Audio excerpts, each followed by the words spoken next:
The time of year was springtime, and the primroses were blooming, and though we didn't know it yet, calamity was looming. This whole adventure started with my church's invitation for me and all my family to join the congregation for fellowship and supper hosted at a deacon's villa, but something quite unusual disturbed our koinonia. Upon the nearby staircase came a sudden strange commotion that broke into our chattering and set our feet in motion. We raced upstairs and saw a scene of ruin and disaster, and in the very middle sat the child of the pastor.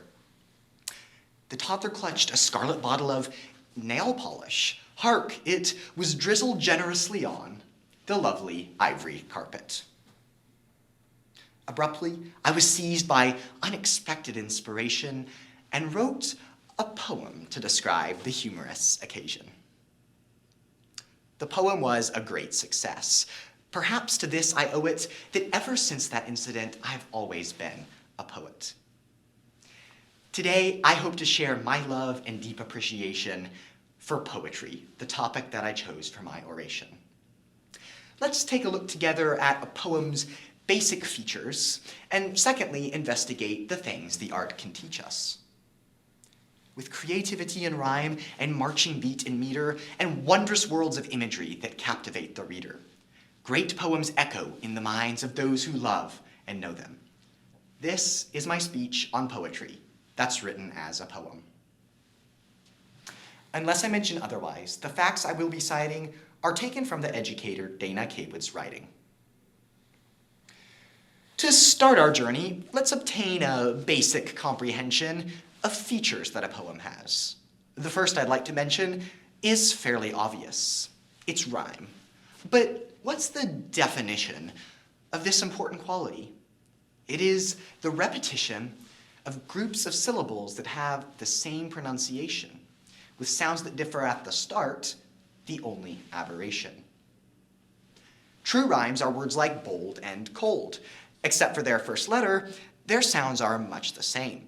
True rhymes are generally better than near rhymes, pairs like deep and peak. Though they might sound official, they aren't true rhymes, with their resemblance only superficial. Though I prefer avoiding these, and others may abhor them, I have a few within the speech, but you can just ignore them. Great rhymes contribute beauty to a poem. For example, let's look at Edgar Allan Poe's The Raven. Here's a sample.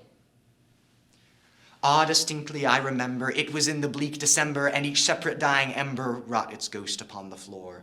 Eagerly I wished the morrow, vainly I had sought to borrow from my books surcease of sorrow, sorrow for the lost Lenore, for the rare and radiant maiden whom the angels named Lenore, nameless here forevermore. Another poem feature, and the next I'll be addressing, is known as meter.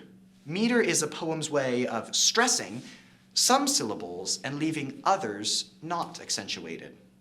A poem's rhythm is a way that this can be restated. Let's listen for the rhythm in the following quotation of verses by Sam Walter Foss for your consideration. I know there are brook-gladdened meadows ahead and mountains of wearisome height, that the road passes on through the late afternoon and stretches away to the night. Yet still I rejoice when the travelers rejoice and weep with the strangers that moan, nor live in my house by the side of the road like a man who dwells alone. Although I favor rhyme and meter, as is evidential, in actuality, these attributes are not essential.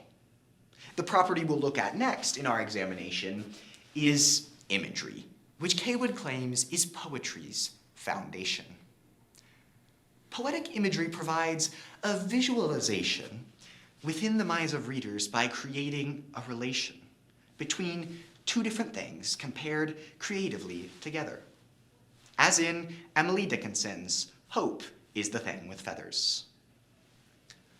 Hope is the thing with feathers that perches in the soul, that sings the tune without the words and never stops at all.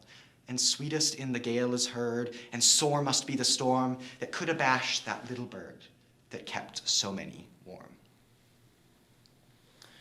We see that in this poem, Dickinson made a selection of certain things, a bird, and hope, and gives us a connection between the two by helping us to use imagination, to picture in our minds the subject of consideration.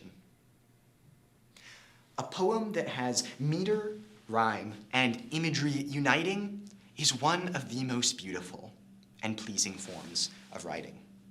Though there are several other parts to poetry's construction, the three we have discussed provide a decent introduction. We've learned some basic elements of poetry. However, there's something else we should inspect as part of our endeavor. Our journey would be incomplete if we refrained from gleaning the deeper truths in poetry, its message and its meaning. Some poems are devised to generate a strong reaction in cases where the poet wants to call us all to action. Another purpose is to serve as a commemoration of something that might otherwise escape our contemplation. Some crystallize an instant and so help our minds to foment an image that can make us feel as if we lived the moment. Still others offer insight that we may have never gotten, or bring to light and honor those that might have been forgotten. I'd like to quote a poem of remembrance. In addition, it illustrates how verse can call the reader to a mission. These lines were penned in World War I, as men were killed like cattle. In fact, as Roy Cook notes, the author later died in battle. This poem is so powerful that even now we know it. This work is called In Flanders Fields, with John McCrae, the poet. In Flanders fields the poppies blow, between the crosses, row on row, that mark our place, and in the sky the larks still bravely singing fly, scarce heard amidst the guns below. We are the dead. Short days ago we lived, felt dawn, saw sunset glow, loved and were loved, and now we lie in Flanders fields. Take up our quarrel with the foe. To you from failing hands we throw the torch. Be yours to hold it high. If ye break faith with us who die, we shall not sleep, though poppies grow in Flanders fields. Another thing a poem can accomplish is revealing the poet's inner musings, or what he or she is feeling. With poems, we can scale the peaks of joy and exultation, or dive beneath the ocean waves of pain and desperation. By reading poems that convey a sorrowful aesthetic, we can take heed of others' grief and grow more empathetic. Of course, a major part of what makes poetry a treasure is simply that it's beautiful and gives the reader pleasure. Although the purposes I've mentioned have a certain merit, they aren't a poem's greatest worth. But now I'd like to share it. In every poem that you read, you see a small reflection of God's vast creativity and limitless perfection. Like all the beauty in this world, a poem should inspire the people that partake of it to lift their gazes higher.